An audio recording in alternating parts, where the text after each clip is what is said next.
Now, moving along, families of black men killed by police or gun violence unite to turn grief into action and prevent further instances of police violence.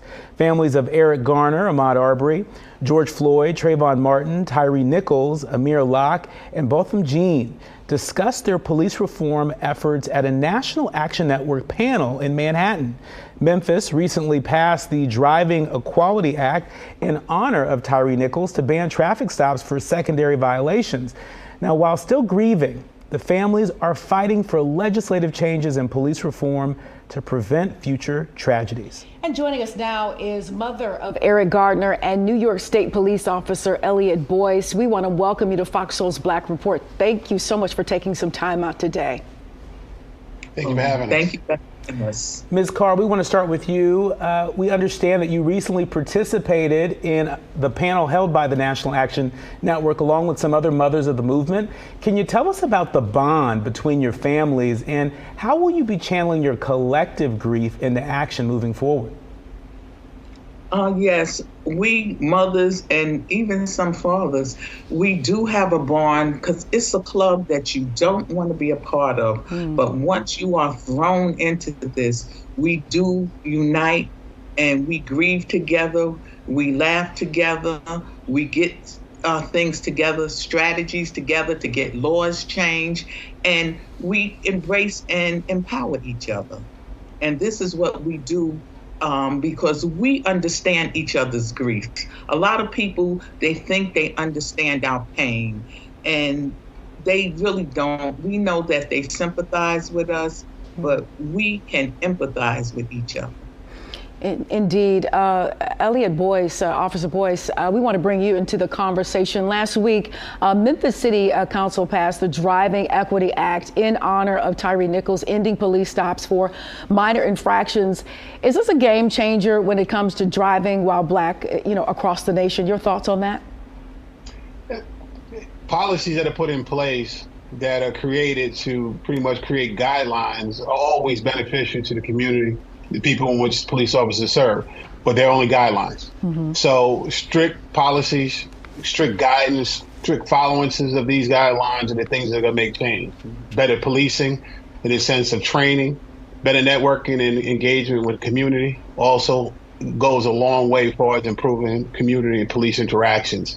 So though it's a monumental, it's very important to have in place, we still have to have police guidelines that really hit it home that there's going to be consequences if, in fact, you don't follow the rules. Ms. Carr, you helped to pass the Eric Garner Anti-Chokehold Act in 2020. Do you believe that Congress will pass a version of the George Floyd Justice and Policing Act that includes the anti-chokehold provisions? And if not, will you take your fight to other states? Yes, well, we are very hopeful that it will pass because it will protect us as well as the police. They are not passing it. They do not want to pass it because of this qualified immunity piece that's in it. And the qualified immunity piece is that the police as well as the city can be sued.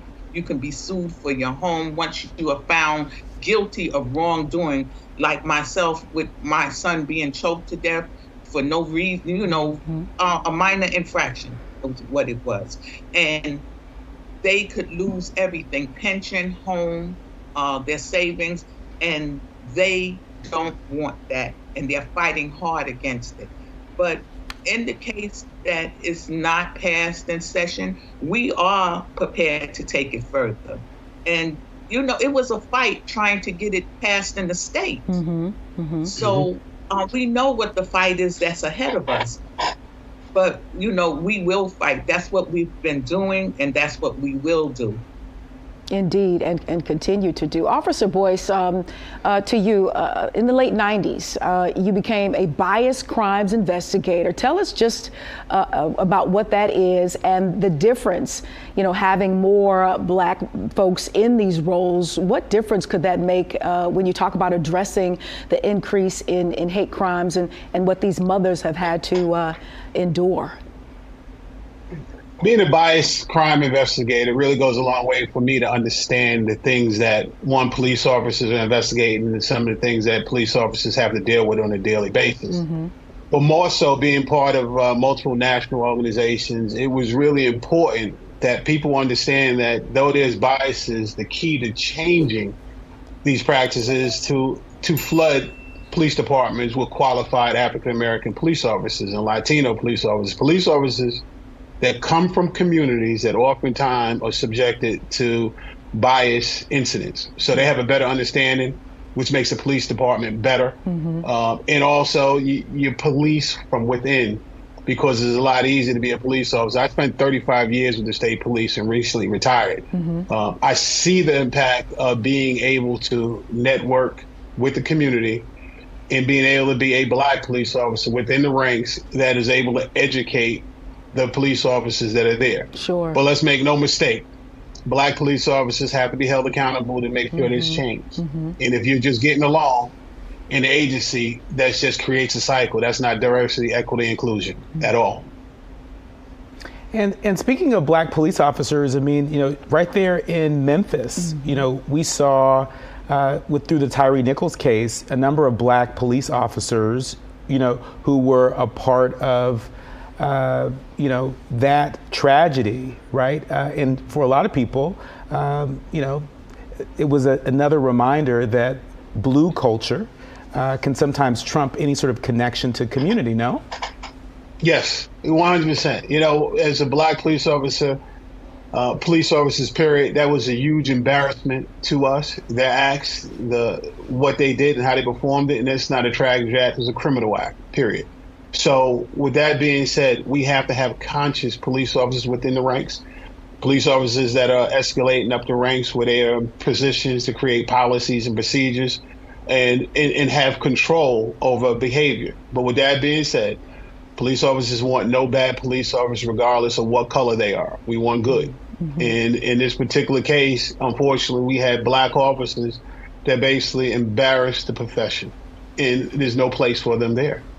No matter what color, we want good. Well said. Mother Carr, as we wrap up, where can our soulmates, those are our viewers, go to learn more about your work and the work of all of these amazing mothers of the movement? Yes, well, all of us, we have our own foundation. We gather with my foundation. I have mothers from all around the nation that we gather yearly to embrace, to empower each other, and just have a day of reckoning. And you could go to my foundation, which is the E.R.I.C. Initiative Foundation, and the E.R.I.C. stands for Eliminating Racism and Inequality Collectively. That's what my son's name stands for. And that's .org. Our thanks to Gwen Carr, the mother of Eric Garner, and Elliot Boyce for joining us right here on FOXSOUL's Black Report. Please come back again soon. Thank you.